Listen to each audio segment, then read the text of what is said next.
How difficult is it from a legal perspective to actually build a nicotine company in the US? Yeah, it's a nightmare. Yeah. Yeah. To keep it brief, you pretty much are constantly in a fight. You're constantly,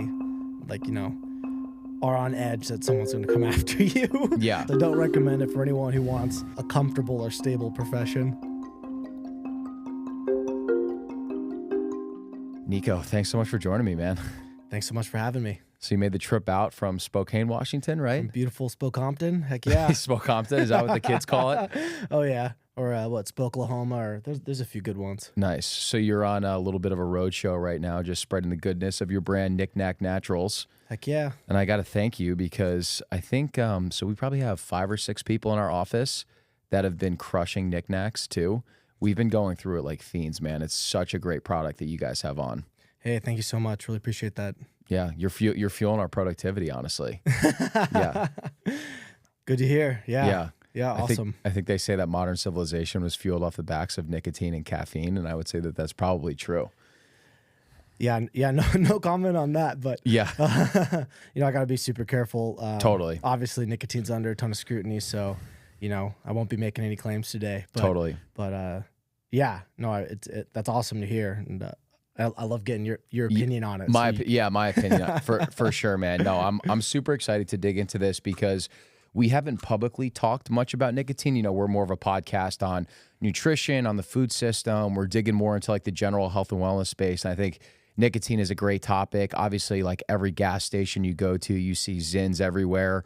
I know that company has done an amazing job like getting people that were using cigarettes and vapes and it'll still allow them to get the buzz of like kind of like a clean nicotine hit. But there are some things about their product that I think could be improved, which is why we were so pumped when we came across you guys, just to have the benefits of nicotine, but also have something that's like sweetened with healthy ingredients, minimal ingredient in general. It kind of checked all the boxes for us. Yeah, 100%. I mean, there's probably 50 million plus nicotine users in the United States. Yeah. And so it looks like there's probably about 1 million Zyn users. I mean, that's an amazing improvement. Wow. I mean, we can go into detail why smoking is bad, although it's pretty obvious. Yeah. Or vape. But yeah, I mean, that's amazing, right? I mean, that's 1 million less people that are, putting something bad in their lungs or, putting chew in their lip or whatever it is. 100%. So, definitely an amazing improvement. Yeah, I mean, since done an amazing job of kind of rebranding nicotine. Yeah, it feels like literally every gas station you go to, you can get like every single flavor. Yeah, just an amazing success story. Yeah. I mean, their Philip Morris buyout is nothing to laugh at. And yeah, they launched, I think, in April 2019. So they've not even been on the American market very long. Yeah. And, obviously they've super blown up. Yeah. I think a lot about like if like when you think about the chocolate industries, there's Hershey's and then there's like Hue Dark Chocolate. That was like the really healthy dark chocolate brand that blew up a couple of years ago where you still get the deliciousness of chocolate, but like a single ingredient chocolate bar. And I feel like you guys are almost like the Hue chocolate of the nicotine space. Totally, yeah. I mean, we're just trying to you're not required to put your ingredients on nicotine products. We just do it entirely voluntarily. So like that's just part of our brand image and part of what we're trying to deliver to our customers is, hey, here's a product where we go out of our way to be transparent. Yeah. We could have withheld information, but no, we want to tell you what our ingredients are so you can make the most informed decision and have the best possible product. Totally.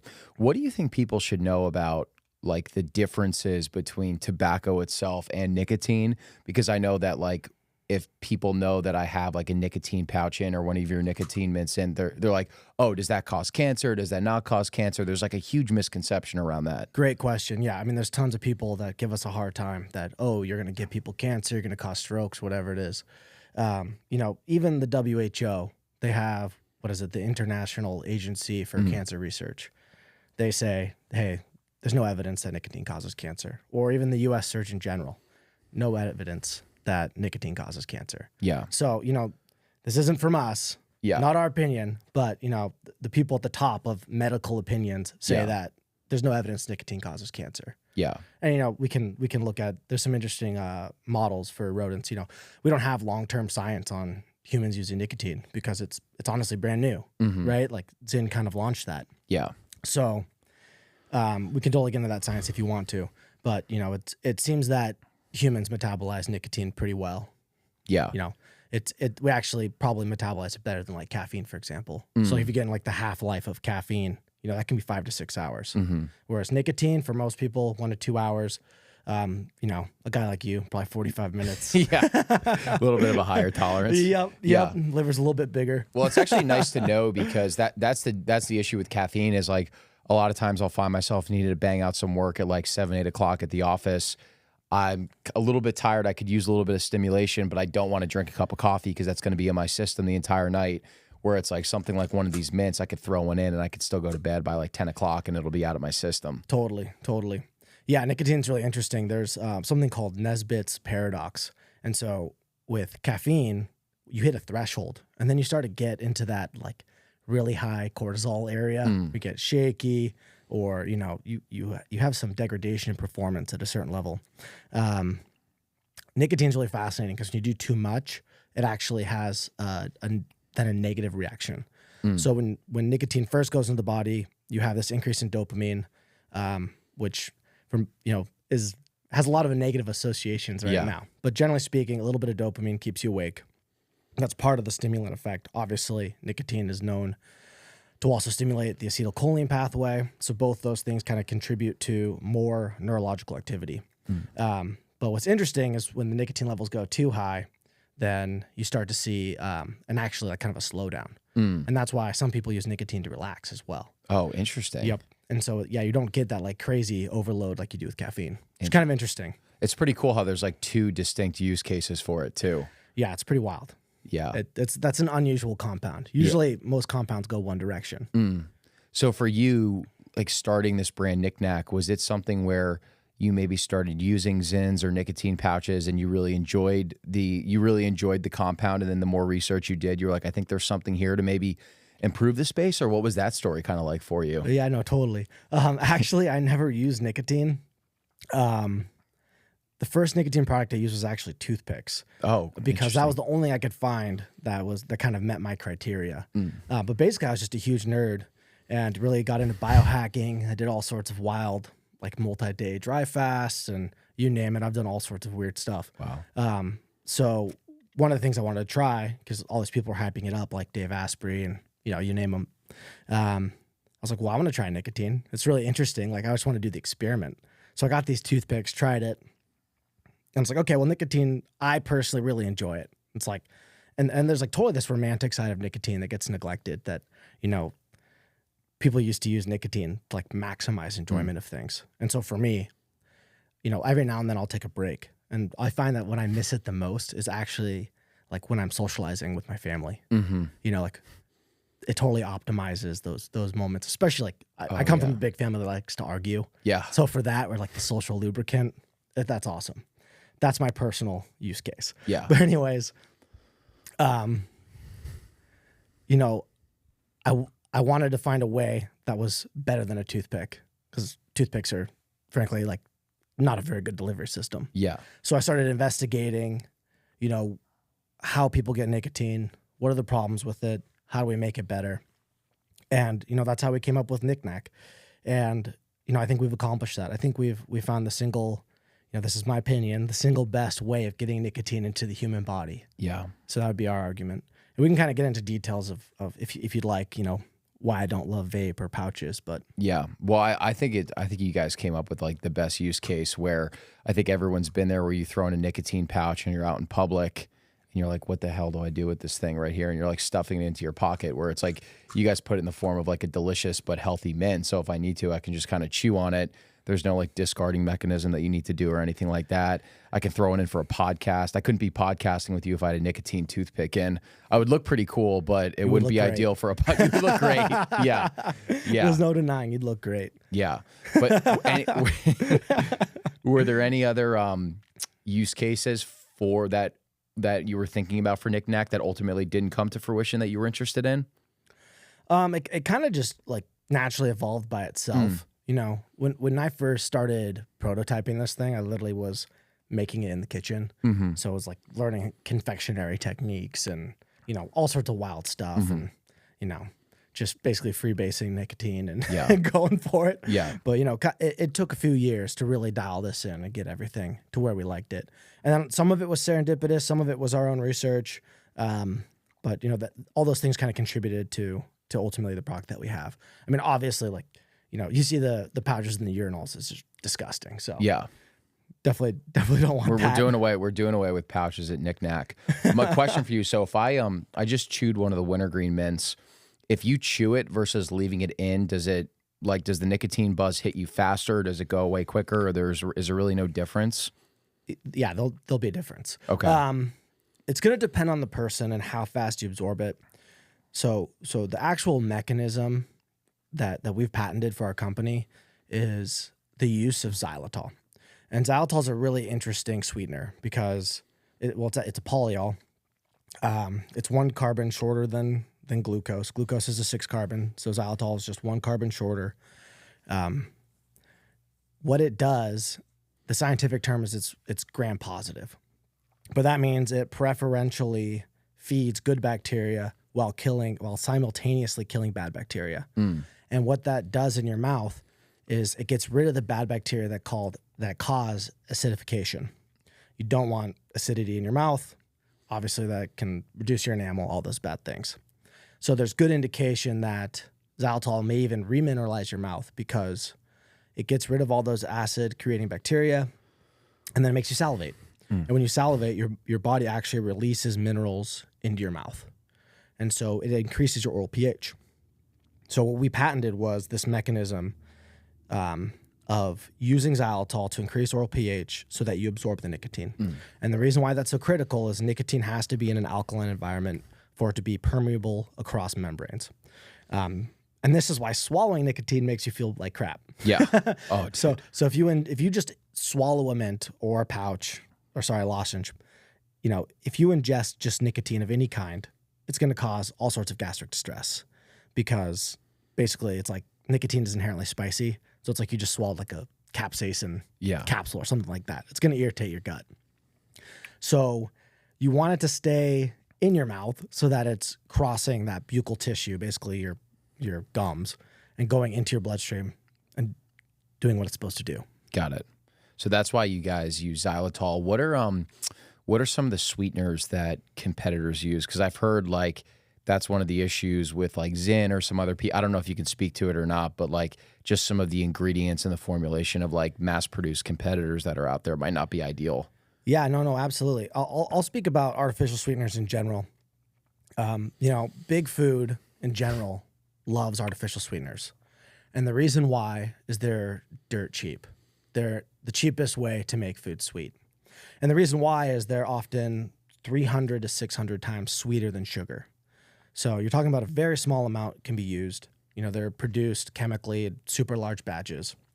And this is why Diet Coke is the #1 for Coke. Like they don't ever want to stop Diet Coke because it costs them nothing to make. Really? Yeah. Oh, yeah. Yeah. Because there's a minuscule amount that actually goes into the final product.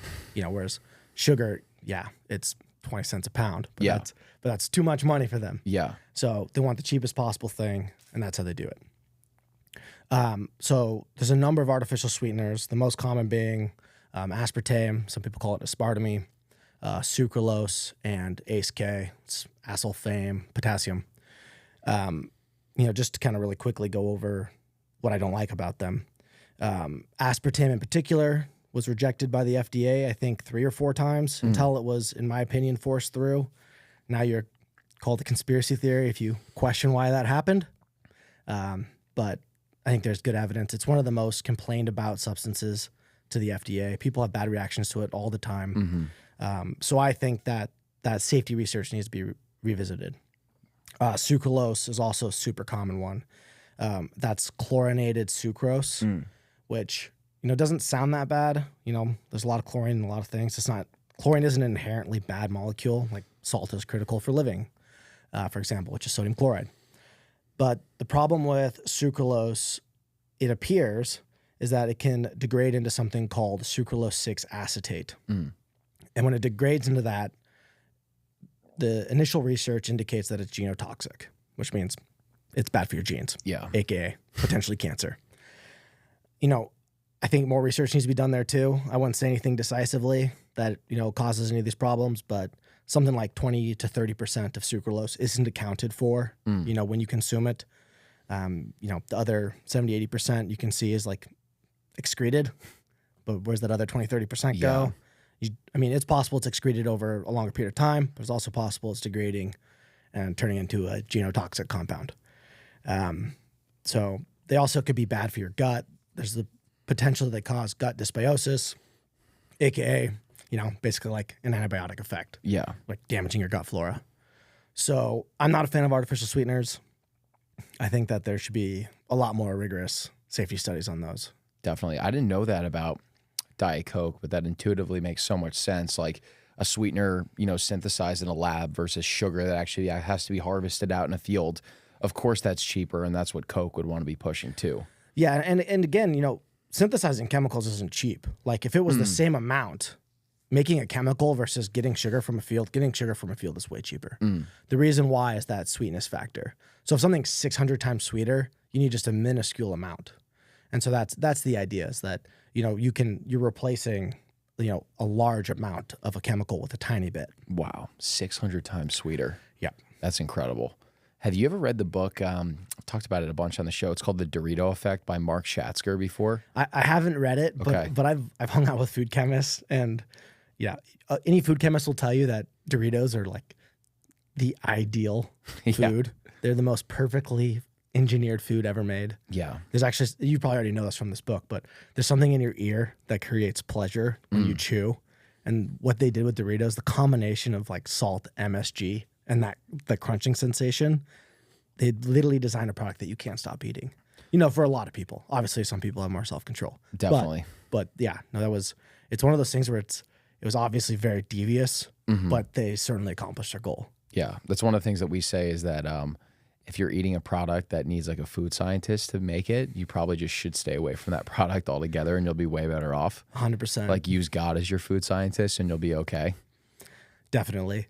I mean, everything is engineered to be as addictive as possible, or as cheaply as possible. Yeah. That book is fascinating because he actually kind of like deep dives all these artificial flavoring houses, and strangely, a lot of them are headquartered in New Jersey for whatever reason. And exactly what you talk about, like interviewing these scientists that do all this research on the perfect combination of like crunchiness, saltiness, umami, etc., to the point where it's just the perfectly designed product where you could know how terrible a Dorito is for you. But if you're sticking your hand in that bag, you're not just getting a handful, you're eating the entire thing. And then you're starving an hour afterwards because your body is still craving micronutrients because they got nothing, just a ton of calories. 100%. Definitely the PUFAs are the PUFAs are bad news too. Yeah. You want to stay away from those. Yeah. So how difficult is it from a legal perspective to actually like build a nicotine company in the US? Because I've heard it is a ton of work to actually get a product off the ground and get it legalized. Yeah, it's a nightmare. Yeah. To keep it brief. It's a very difficult process. It's very backwards.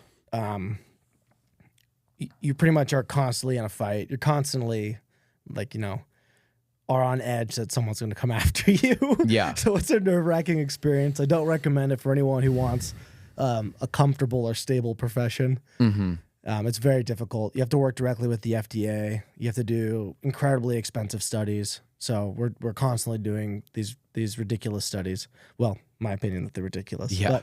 But you got to do this stuff and show, for whatever reason, that your nicotine is okay. Yeah. But cigarettes are still allowed. Yeah, they're still allowed. Yeah. Did you know the difficulty of getting this product to market when you were ideating on Nic Nac, or is that just something that you figured out when you were just in the trenches building it out? We actually experienced the plot twist of synthetic nicotine becoming tobacco magically. And so this happened, I think, in 2021. We use non-tobacco nicotine. It's also called synthetic nicotine because it wasn't tobacco. Nicotine is a common compound found in nature. It actually appears to be a metabolite within your mitochondria. And so we weren't under any regulations. And then as part of some random omnibus bill, they just threw in that nicotine is now tobacco. And then that was a really bad day for us because they're like, dang it, now we have to report to the FDA.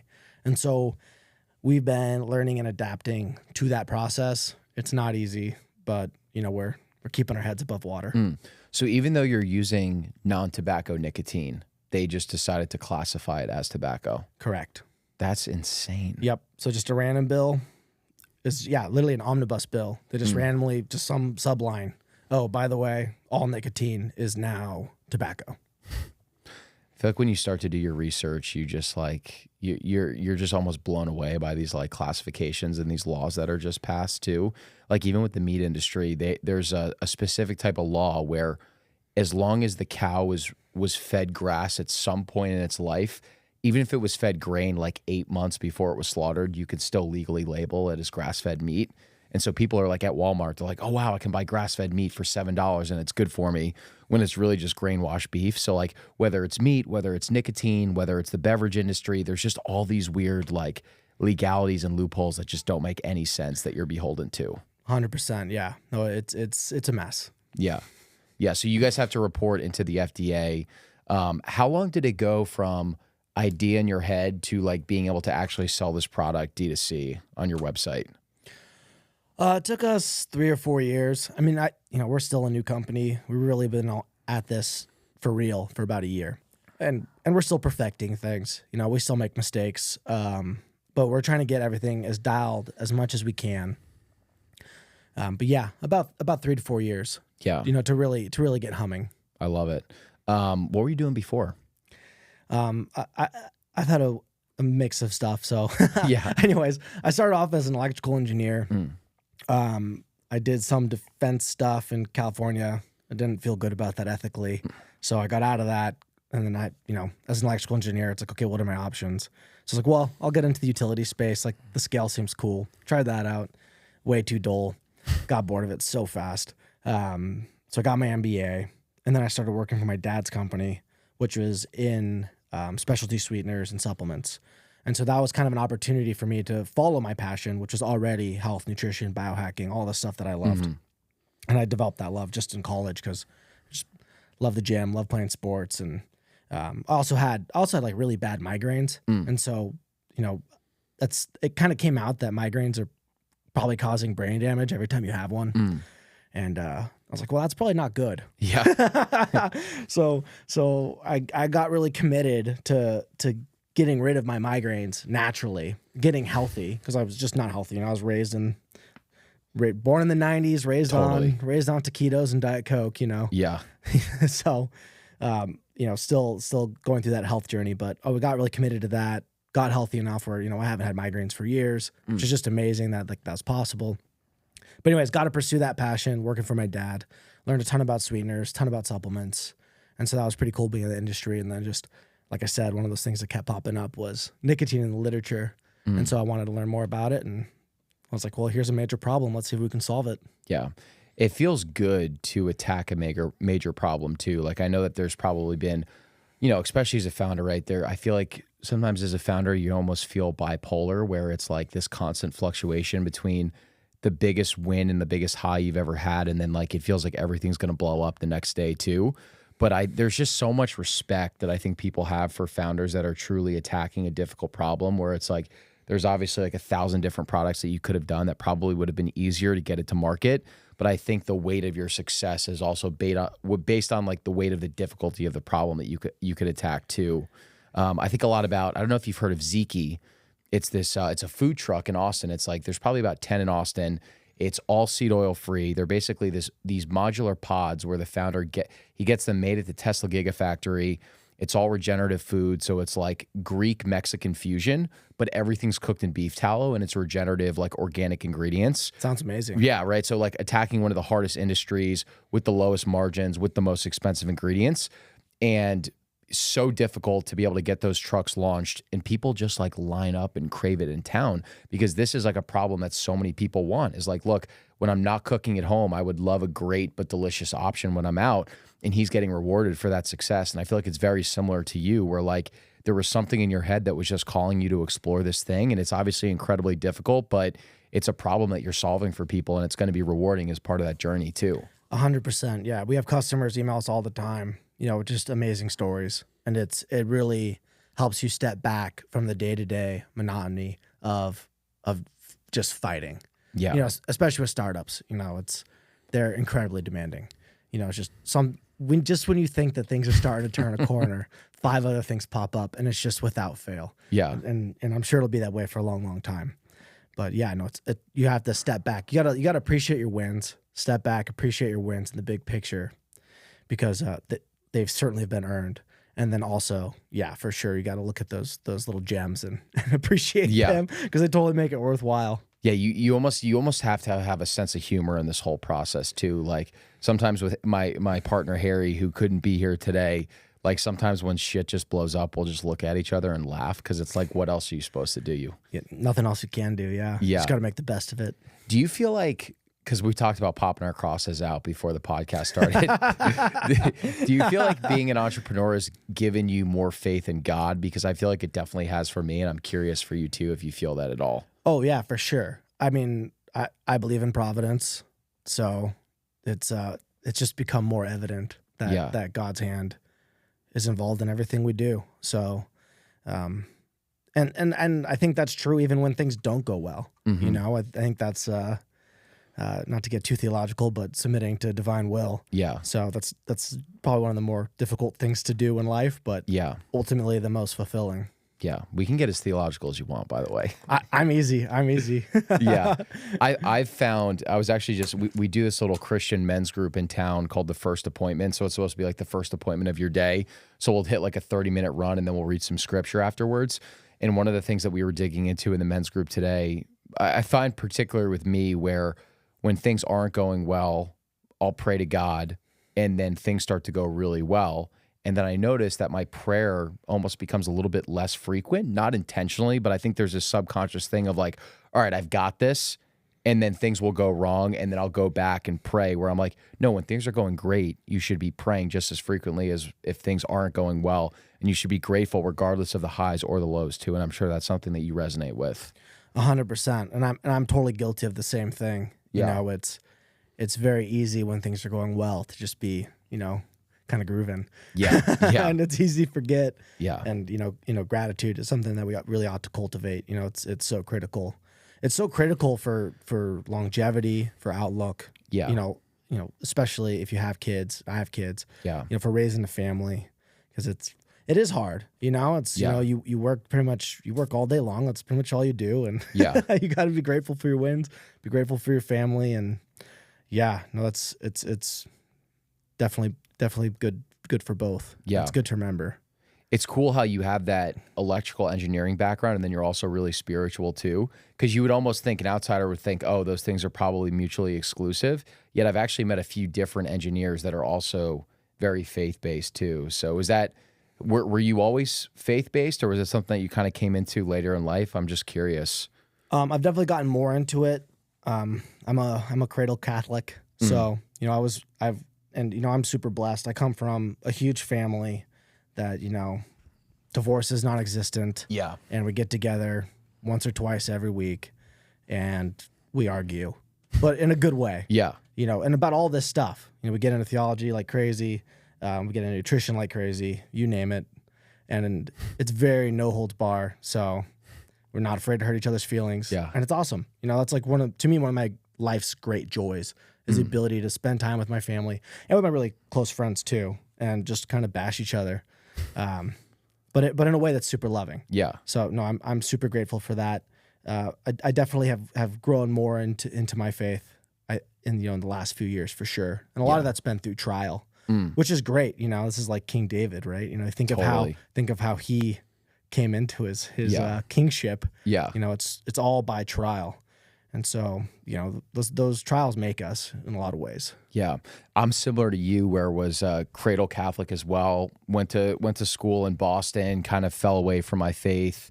And it was actually kind of starting this show, which like re-sparked that curiosity. There's definitely this convergence of like meat, nutrition, biohacking, Christianity, Bitcoin. There's like this really interesting web. Awesome counterculture. And I was finding that a lot of the people that I would respect the most on the podcast were definitely spiritual, and a lot of them were Christian too. And I was like, well, that's really interesting, because this is something that I've turned away from. Yet a lot of the men and women that I respect the most are Christian, and they seem a lot happier than I am. So there's something to that. And then I found a great like non-denominational Christian church in town with like an amazing pastor that's got incredible experience, was like a former addict, turned his entire life around. And the community that was going to that church was so amazing. They were just like people that I wanted to be around. So I leaned into that. And then like just going to church more and more, I realized like, wow, the answer was always there. And it was kind of smacking me right in the face. I just wasn't humble enough to accept that that's what it was. And I think there are a lot of people even now that go to church, like they still are maybe trying to make up their beliefs on God, but they just love the culture and the community so much too, because it's positive. So I think that's pretty interesting.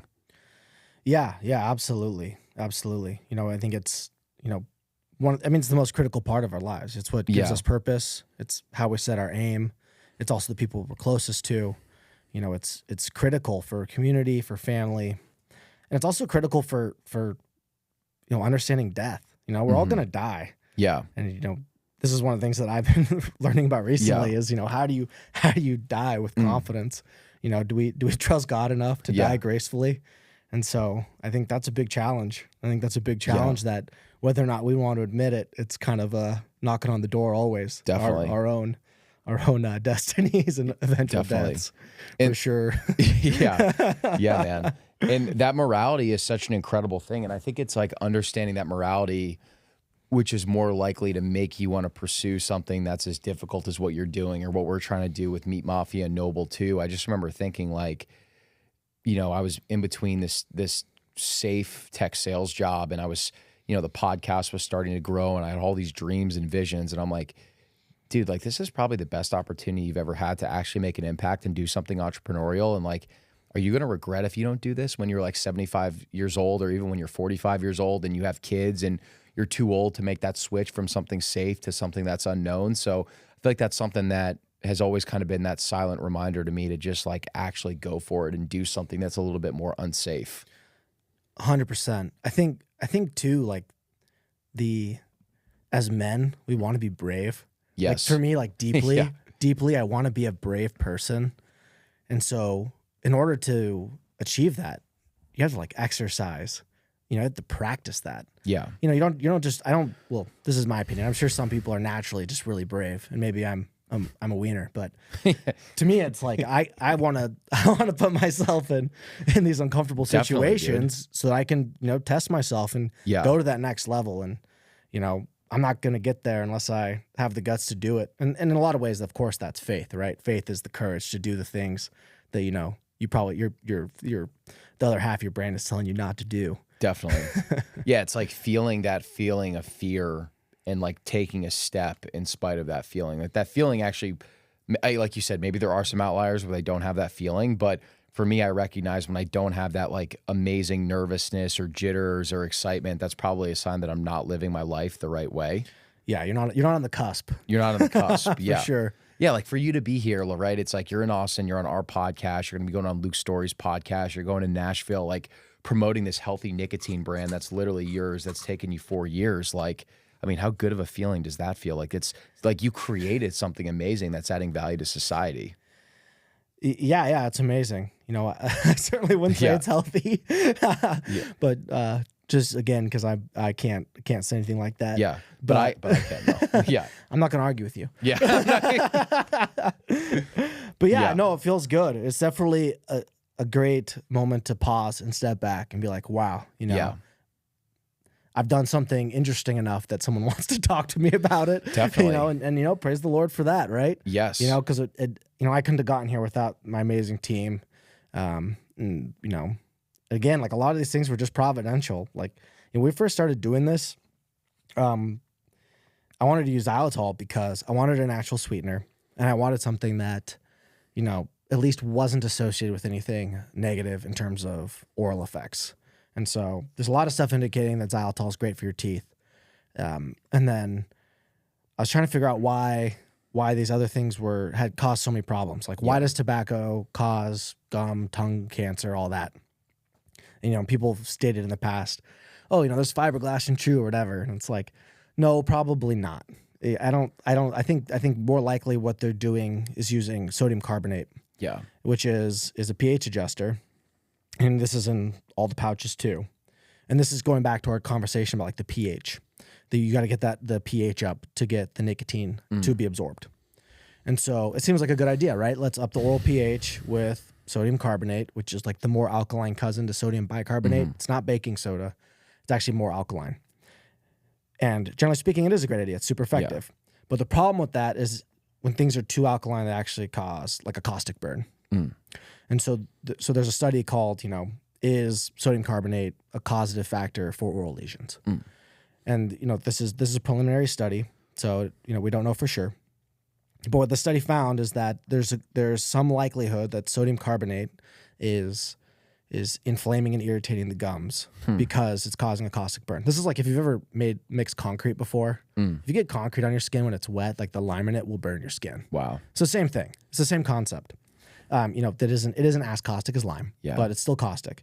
And then this is my theory, is that part of the reason why that's such a popular decision to include that ingredient in nicotine products is you're also inflaming the area, which if you draw blood to the area, you're going to enhance the absorption. And then it appears nicotine is more addictive the faster it's absorbed.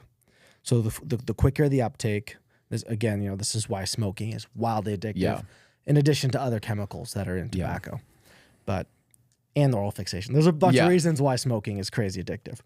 But anyways, it appears to me that that's part of the justification for including that ingredient is to inflame the gums, draw the blood in, get it to absorb as quickly as possible, and bias the neurochemicals towards the dopamine side. Yeah. And so the quicker the nicotine's absorbed, it appears that the more dopamine is released. Whereas that slower drip appears to more hit that cholinergic pathway, which is the acetylcholine pathway.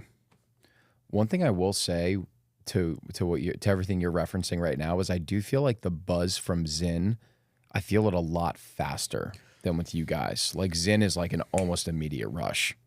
Yeah. So what's happening with pouches, which is interesting, and they've actually started adding water to the pouches. Interesting. And I think Zyn is still dry. I don't use Zyn, so I don't know.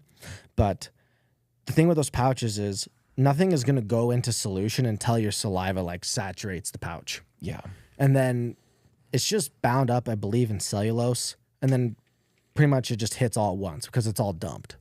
And so when you have that rapid release of nicotine, that's the other reason why they need that pH adjuster, is just to ensure that you don't end up just swallowing it all. So that's part of how it's designed. But yeah, no, it's, we make a product that doesn't use a pH adjuster. It just uses xylitol, like we talked about. It's the tablet.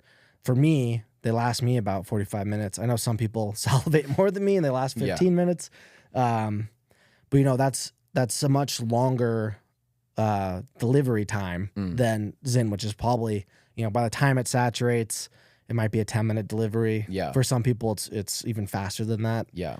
The pouch is misleading because people will leave the pouch in for an hour. So, we have people complain to us, oh, your product doesn't last long enough. It's like, well, we're trying to make everyone happy, because if you make it last too long, then it's never going to hit. And if you make it too short, then it's going to hit too hard. Yeah. So I think we've kind of struck that happy balance. That's one of our things that we had to dial in for sure. Yeah. So if I threw in like a 6 milligram Nic Nac to do some deep work or whatever, which is what I like to do, how long should I feel the positive effects of the nicotine in my system? How long would you say? It obviously depends on tolerance and everything. Like for you, how long would you feel it for? I mean, I think for most people, nicotine has a half-life of about 45 minutes. That can be a little bit longer. It's very similar to caffeine. You have people that are really good caffeine metabolizers, and you have some people that are a little bit slower. Caffeine, on the other hand, though, is 5 to 6 hour half-life, whereas nicotine's 45 minutes to 2 hours. I use the 3s. That's my personal preference. Yeah. I find that the effects of the nicotine I can feel for probably 1 or 2 hours. Nice. Really 1 hour is when I'm really feeling it. If I'm having a really crazy day, I might chain knack a little bit. Yeah. Chain knack, I like that. But I don't do that too often. And I take breaks too and all that. But I think it's one of those things where, nicotine makes you feel good. It is addictive. Yeah. I think there's a lot of arguments to be made about how addictive it really is. But and yeah, just like anything else, you don't want to overdo it. Yeah. Yeah. I think a part of it is like, you just have to know how you're wired, where my vice has always just been stimulants, like primarily caffeine. And I just love that feeling of just being so locked in that flow state. So like with a product like a Nic Nac or something, or caffeine, I find that like from the time like I wake up and I'm ready to go, like I want to throw one or two of them in and just kind of like do it all day long. And it's something that I need to like, I don't think it's, for me, it's not the substance. It's more so like my relationship to it. Cause I just am someone that just loves to be in that like dopamine infused state of just like crushing work. And there's people like Tucker Carlson too, where he literally says from the time he wakes up to the time he goes to bed, he has a Zyn in his mouth throughout the entire day. Oh yeah. Oh yeah. I mean, there's a lot of people that, they have a nicotine drip. And there could be a lot of reasons for that. I think, I have a cousin, for example, and this is purely anecdotal, but he's got hardcore ADD. Yeah. And so he has a Nic Nac in, 24/7. So for some people, that's what it takes. And so, and those people tend to be just like super metabolizers too. Yeah. And this is part of the reason why we need a lot more research in humans. Yeah. It's like we're starting to get nicotine research outside of the context of smoking, but still most of it is like animal models. So we definitely need more research in humans. So hopefully we'll get there. But yeah. I love the way nicotine makes me feel. Yeah. I think it's awesome. Yeah. But yeah, I've certainly have overdone it before too. So it's one of those things, all things in moderation, and also learning to appreciate like downtime too, because it's also addicting to get into those flow states, like for sure. Definitely. Like hitting the afterburners when you really get after it. Gosh. It is seriously one of the best feelings in the world. It really is. But it's easy to overdo. Yeah, where like nothing else matters besides like you just being locked in and doing that work, especially as a founder too, right? Oh, where it's yeah. like you feel like you have the weight of the world on your shoulders. When you're having breakthroughs and you're jamming, oh, it's the best. Yeah, and it's just like win after win, like sales call after sales call. Totally. Are you guys just D2C, or are you into some like retail stores and gas stations and stuff like that? Yeah, for sure. Wholesale is definitely a bigger effort because it's, most people haven't heard of us and all that. We've kind of concentrated our efforts so that we can make sure we have good support. So we're very much in the inland Northwest. So if you're in Spokane, yeah, we're all over the place there, and we're got pretty good saturation in New York City area. So we've been really, pampering the New York market and, just making sure that it's a hit there. I think we just got a few stores here in Austin because we were in town. So we're like, hey, let's pick up some stores. Yeah. So we're coming for it on the wholesale side, but it's a bigger effort than, D2C is so easy now. It's plug and play, and it's so cost effective to go direct to consumer. Yeah. It's like, why not? And so easy to advertise too, to definitely exactly your consumer. Yeah. And it's great for the consumer too, where it's like, a lot of times you're going to the gas station, you're buying like 1 to 2 tins at a time, versus like online, I can order a bunch in bulk. It's cheaper that way. I have my supply and I don't have to just constantly be running from gas station to gas station. For sure. Yeah. You just subscribe and don't think about it. Yeah. It just makes it easy. We might have to do a little drive-by sales action to my favorite gas station down the street off Cesar Chavez. Yeah. It's three brothers who are immigrants from India, and they have like a couple gas stations in town, and it's one of those gas stations that just has like an amazing selection of like products, coffee, different types of nicotine pouches, etc. But they don't carry you guys, and I've asked them about you before. So we might have to do a drive-by and just close them on the spot. Let's do it. I'm down. Little Meat Mafia Nic Nac action. Heck yeah. Yeah. So for you, how do you like to like structure like your nicotine usage where like you're getting the best bang for your buck? You don't feel like you're nac chaining too much. Because that is the thing, right? It's like, how do I use nicotine to achieve that optimal flow state? Totally. Going back to like the experimentation side of me, I like to do experiments and push the limits and kind of find out where my boundaries are. You are a biohacker at heart. Yeah, you are. In a lot of ways. Yeah. In a lot of ways. And so the biggest thing that I always tell people is go slow and listen to your body. Like, not everyone has to do crazy stuff. Like, I think that's the easiest way to do it. Listen to your body, go slow. I don't think there's research, showing that there's the right amount for anyone.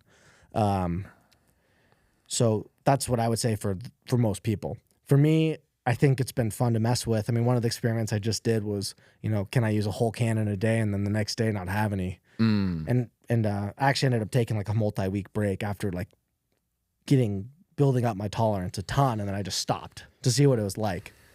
And I kind of referenced that earlier, but at least for me, it wasn't a big deal at all. I didn't have any withdrawals. I felt totally fine. I missed like getting into that flow state as aggressively, which is my anecdotal experience. But this is the irony was I missed it actually the most when I was like relaxing and socializing. That was kind of funny. That was when I missed it the most. But other than that, it wasn't really that big of a deal for me. The post-meal Nic Nac is like God's privilege, honestly, dude. It's like sometimes I'll remember, like I'll be towards the end of the meal and I'll remember that I have a Nic Nac in my pocket. And I'm like, dude, this is going to just throwing that in after a meal for digestion. Then I'll take a nice 20-minute walk afterwards. That always helps me digest really optimally too. It's like, it's the best feeling. I call it my after dinner mint. The after dinner mint. I like that, dude. Yep. I do the same thing. Yeah. I feel like for me, I think it definitely helps digestion, or even like sometimes I'll wake up and I'll forget that nicotine exists. And then I'll remember that I can throw a nicotine mint in, and I'm like, it literally gets me out of bed some days, which I know isn't good, but I'm just being fully transparent here. Yeah. I mean, there's good evidence that, that cholinergic pathway really stimulates the vagus nerve. And so that's like the gut-brain axis. That's the main nerve that connects your brain to your gut. And so, I think there's decent evidence that nicotine basically emulates acetylcholine in the brain. It binds to those same nicotinic receptors, which is why they're called nicotinic receptors. And, you basically put that entire cholinergic pathway into overdrive. And that's what appears to happen. Yeah. And so it makes sense, and that's why for a lot of people, they have their coffee and a cigarette and they go to the bathroom, right? Yeah. And so the gut-brain axis is real. Yeah. I think it's cool, though, that you're able to give it up for a few weeks cold turkey and you still feel really good and you're firing, and then you reintroduce it, and then you get all those amazing benefits from it, too. It's like it re-hits you like you're having it for the first time. Yeah. I mean, there is indication that people do build tolerance. I've not actually noticed that big of a difference in my tolerance. Like, I found that 3 milligrams is really good for me. That's where I feel the best. And I have no temptation to go to 6. Like, that's like for whatever reason, with my physiology, that's where it feels good. And it's been shockingly consistent. Like, I've not observed for myself that much increase in tolerance, which has been interesting. Yeah. So even going back and forth, like taking that break, I found that it hit harder maybe one time, but then it was back to normal. Yeah. Like, so that was kind of interesting. So I think there needs to be more research on that front too, like how much tolerance is actually built, because again, like we just need research outside the context of tobacco. Yeah. And there's so many other chemicals in tobacco that are affecting your neurology specifically that, we need separate research for sure. Yeah. And the nice thing about you guys is that if you do want a little bit of nicotine stimulation, but you're a beginner and you're worried about like getting that buzz, that really hard buzz that hits you, that everyone talks about, that everyone's afraid of, you can start with a 3 and then break it in half. So it's like 1.5 milligrams, and you just get that nice little like gentle buzz that'll push you into that flow state to do work. My buddy Vance, who has the methylene blue company called Meraki, I don't know if you've seen them before. He's a big fan of you guys. And that's what he does, is he'll just like break a 3 in half, and then he'll just bang through some work. And he's helping, you guys are helping him like scale a CPG brand, which is very cool. That is cool. Yeah. Yeah. We've had a few people ask for a lower dose option, but I mean, with the way we design the product, it's so easy to snap it, and then you're just getting way more value. Yeah. So at some point we might add, maybe 1.5 or 1 or something, but for now, they're pretty easy to break. Do you know Kyle Kingsbury? I don't. So he was one of like the original guys at On It. He fought in the UFC. He's big into regenerative agriculture. He's got a big podcast out in Lockhart, Texas, like 30 minutes away. And he's a moose, dude. He's like 6'6", fought in the UFC. He has these like, I don't know if they're snus or it's some type of Swedish brand. It's literally like a 40 milligram pouch, and he pops them in like candy. Was it Killa? Might be Killa. I don't remember what the brand name was. Killa is the European brand that I think they do. I think they have a 30. They might even have a 50. Like It might have been 50, dude. Yeah. I think it's Killa. And we went on his podcast and he gave me one and I literally thought I was in Mars. I don't even know what I was saying. I think I was speaking Swahili, but it's fine. Yeah. That's way too much. Yeah. He would actually probably be a great guy. I don't know if you have time when you're in town, but we should connect you with him too, because he's like a big nicotine guy. So yeah, I'd love to talk to him. There's so many good people for you to connect with. I'm sure your brain is always spinning, right? Oh yeah. Just trying to, stay on the straight and narrow. Yeah. What would you say motivates you the most with what you guys are doing at Nic Nac as a founder? That's a great question. I think it's so many things. I think I was raised in an entrepreneurial family, and so there's that culture that I was raised in, that I was steeped in. So I think there's that part of it too, where it's like I was raised in a specific way that if you want to do things the right way, you have to do them yourself. And that's kind of like the way it is. You can go work for someone else and just fight people all day or just not accomplish anything, which is what, in my opinion, most corporations do, is they just create barriers. So if you want to break down barriers, you have to get out there and go for it. And I think that's a big part of it. And then obviously there's the faith thing and just that faith thing. And then my family and again, when you see something that you've put your heart and soul into helping people, it's incredibly fulfilling. So that for sure drives me. Yeah. We have people say, hey, this problem I had went away with your product, X problem, went away. And thank you so much. I've had this problem for 45 years, whatever it is. It's like, awesome. That's amazing. So super grateful for that and super grateful for our customers, helping us with that drive. Totally. Is it smoking primarily that you hear about? I don't know if you can say what it is or not, but yeah. I mean, I think that's a fact that I can share is that, we've had smokers tell us that they've used our product and really love it. And you name it, every source of nicotine out there, because that's what our product is for. Our product is for people that want a better nicotine option. There's 50 million plus people using nicotine, and we want to give them the best possible option. So, I think we've hopefully have been able to do that. Yeah. I like the way how you kind of described one of your motivations being an entrepreneur is like the capless potential that you face now. And I think that's what a lot of people almost misconstrue with working a corporate job is like, you can definitely, have a great career, crush it, make really good money, be fulfilled. But that was really the feeling that I felt outside of being a cog in the machine is like my potential really is capped, where it was like, hey, I'm at the startup, I'm doing really well, I'm in a business development role, but hey, I report directly into the chief revenue officer who reports to the CEO. So I am capped. So I'm not going to get that role. So if I want to go somewhere else, I'll have to take like another job at another corporation. They're going to cap your salary, where yes, everything that we're doing now is very difficult and there's a lot of uncertainty, but like your potential is limited and it is eat what you kill. And I can't think of anything more motivating than that. Totally. There's no ceiling. Yeah. There's no ceiling. It's just how hard can you go and what can you think of? And if there's a problem, you can solve it right now. Yeah. There's no loopholes or whatever barriers you have to go through. So yeah, no, it's amazing. But the flip side of that is, it's like you're raising another kid. Yeah. It is super demanding. So, there's sometimes I miss like the 9 to 5 punch the clock. Totally. Because you can achieve a more balanced life. Yes. Like the startup life does come at a cost. Yeah. And, you have to, I think it's worth it. I think everyone should do it. I think everyone should do it, because it's probably the best growth experience you could have. Yeah. But yeah, no, it'll tax things. It'll test your marriage. It'll test everything, but it's good. I mean, it fortifies everything at the end of the day, right? Yeah. It doesn't kill you, makes you stronger. Definitely. And so, yeah, you take on those big challenges and you get big results, hopefully. Yeah. I don't know if there's a better way to learn about who you are as a person than trying to build your own business too. And I felt that in full transparency last week. I was on vacation with my girlfriend in Florida and we were, in Miami. We were just supposed to get beach time, go to some good restaurants, relax. I was looking forward to it for months.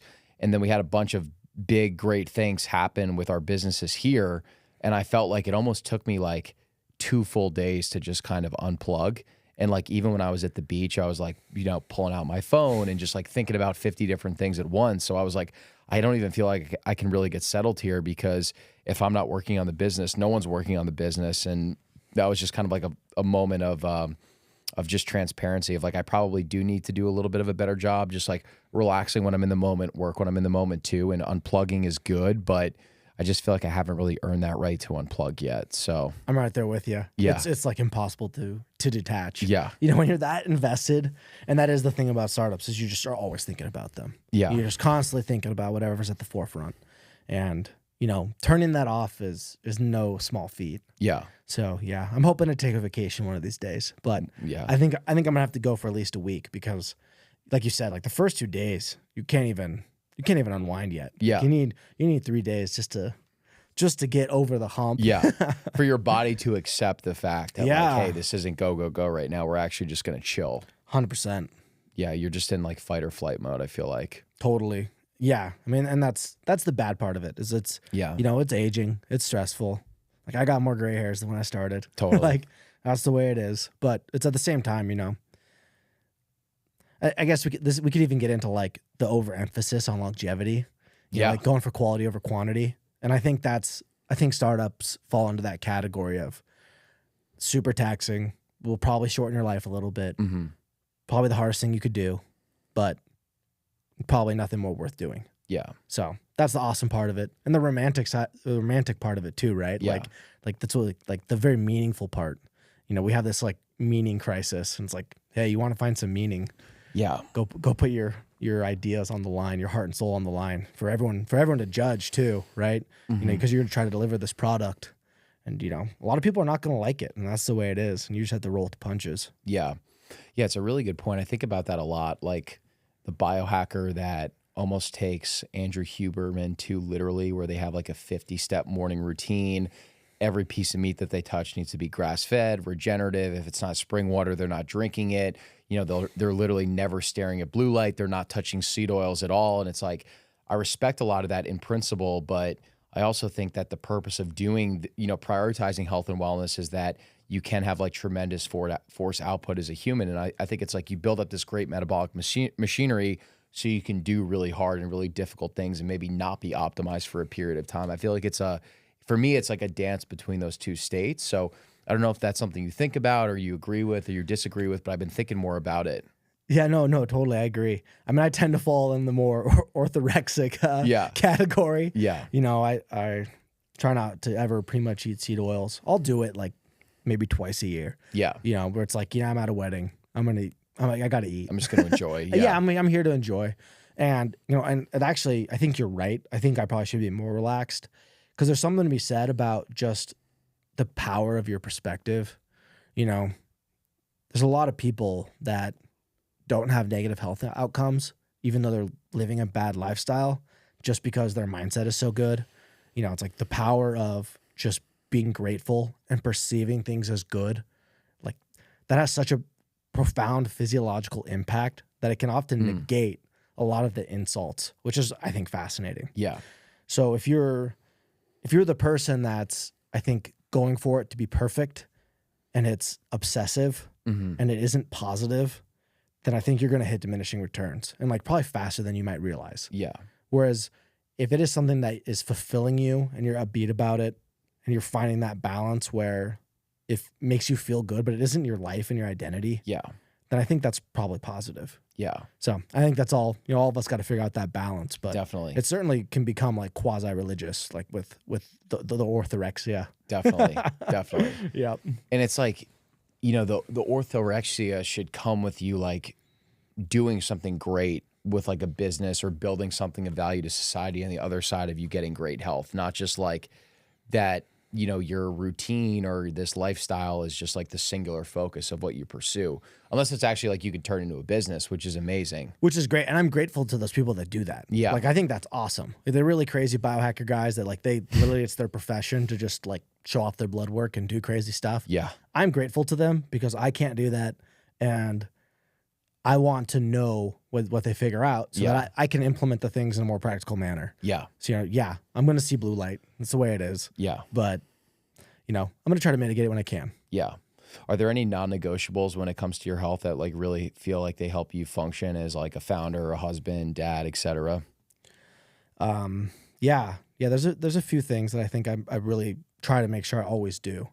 I pretty much always try to take a magnesium supplement And that kind of goes back to like my earlier points about migraines. I found that was like a really critical thing for me, was that just for my brain health, that magnesium was awesome.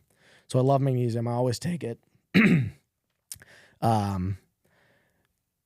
Other things that are critical, I mean, obviously exercise, you know, try not to ever go too long without exercising. Obviously just critical. Other than that, I don't know that anything I would say is like an absolute necessity. Yeah. I mean, of course, the diet front, like I said, I try not to pretty much ever eat vegetable oils. I don't eat artificial sweeteners. Try to eat exclusively grass-fed beef from a butcher that I know. You know, try to do all that and live well. Yeah. Try to make sure I get my connective tissue in, get my gelatin. Yes. All that. So, yeah, on the health side, I'm not sure that there's anything other than that that's too critical. So simple: magnesium, grass-fed beef, and then some type of exercise too. Yeah. I play soccer, lift weights, whatever it is. You know, if I can, I'll hit the sauna or do an ice bath. But if I don't have time, I don't do it. Yeah. So. Yeah, so you're not like tied to it in a religious way, but if you can do sauna, ice bath, it's if I had the time every day, I would absolutely sauna, ice bath, and hit the gym and all that. Yeah, but, dude, the quality of your thoughts after a good contrast session are like incredible. It is one of the best pastimes. Yeah, it is just joyous. Yeah, I've had moments where I thought everything was gonna blow up, and then I'll like jump in the ice bath after like a 20-minute round in the sauna. And it could just be like 2 minutes in the ice bath, and I feel like when I get out after I sit there for a little bit, I'm like, everything's gonna be okay. Totally. I mean, and cold is such a powerful signal to the nervous system, and heat too, and just like the way that it stimulates your nervous system is so cool. And then also the way that, you know, everyone now is like, oh, we can't, at least this is what I'm hearing in the health space is, oh, it turns out stress is really bad. All cortisol is bad. It's like, okay, yeah, I get it. It's aging, you know. But like one of the really cool things about ice baths is you build adrenaline tolerance. Like you build this stress tolerance. And then like what a cool skill to have that when your body's going, hey, red alarm, you're just cool.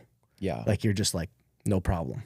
You can just cope with that. Yeah. And then obviously there's a diminishing, you know, stress response as you get used to ice baths. But I've heard a lot of people getting negative on them, and it's like, well, let's not get too carried away here. Like I think we need to see like people that are consistently doing them, how they react to it. It's like, if you throw someone in cold water that has never done an ice bath, they're going to get crazy stressed. But it seems like there's a profoundly different effect that you can feel if you're the type of person that does them often. Yeah, I felt like a couple months ago, I think it was like Carnivore Aurelius put out this hit piece on ice baths, and then there was all this like propaganda that was anti-ice bath.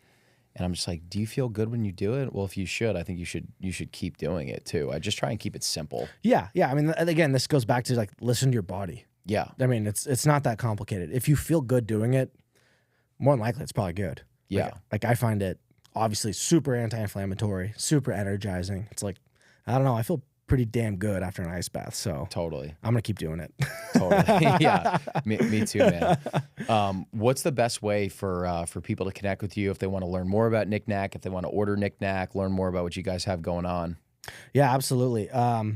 You can find us at nicnac.com, nicnac.com. I don't know. We have Instagram and all that stuff. I don't have social media, so I can never remember any of those. But they're all on our website. So if you just go to nicnac.com, you can contact us from there, and all of our social media links are on there. So nice. Yep. Is that intentional that you don't have social media? Yeah, I personally just don't have any social media. I love that. Yeah. So you get a little bit out of touch, but it's okay. Yeah. As long as you have a team that can kind of keep you in the weeds. Yep. Like Julia, who's here. Yeah, Julia. Who's fabulous. Julia saves me from my otherwise social ignorance. Yeah. But I even noticed like having a brand that's rooted in social media, my screen time has gone up a lot. And my initial thought process will be like, oh, well, I have a brand on Instagram and Twitter, so I need to be on these things. And then if I honestly look at it, I'm like, well, are you creating? Are you posting something of value? Are you interacting with someone you care about? Or are you just scrolling just to scroll? And that's something I've been thinking a lot about is like how do I keep clawing back time? Like how much time would I save if I'm not just like mindlessly scrolling? Oh, I think that's the test is can you not scroll? Yeah. And I found that most of the time I can't, so I just don't do it. Yeah. because it's yeah. I mean, talk about dopamine. I mean, screens are just crazy how Totally. how addictive they are. Just that dopamine drip. People wonder why they can't sleep, right? Oh my It's gosh. like you just keep scrolling. You're not gonna. It's way too stimulating. Yeah. That's actually one of the things I've noticed is that when I get off my phone early and I like read the Bible or read a book or do a little bit of writing or journaling or prep for the next day, my dreams, for whatever reason, are a lot more vivid when I'm off my phone earlier. And I don't know what that is. I don't know if that's just anecdotal. That's just something that I have experienced. Well, it makes sense, right? Like you're not taxing those neurochemicals as much, right? So maybe your brain is just more primed to operate in a different way. Yeah. Makes sense. That's why I love talking to an engineer, because you can just explain all the thoughts that I have in my head. Ooh, dangerous game. Dangerous game. But seriously, man, I'm so appreciative of you doing this. Like, I think one of the coolest things about this show is getting to actually meet people that are the creators of brands that Harry, myself, our listeners really resonate with, especially brands like you that I truly believe are doing things in like a healthy way and really trying to revolutionize the industry. So, we'll put all the links to Nic Nac in the show notes, and appreciate you keeping our office nice and fueled up with that nicotine infused goodness. And dude, God bless your mission and everything that you guys are doing. Hey, same to you. Thank you so much. Really appreciate it. Cool, man. Thanks, Nico.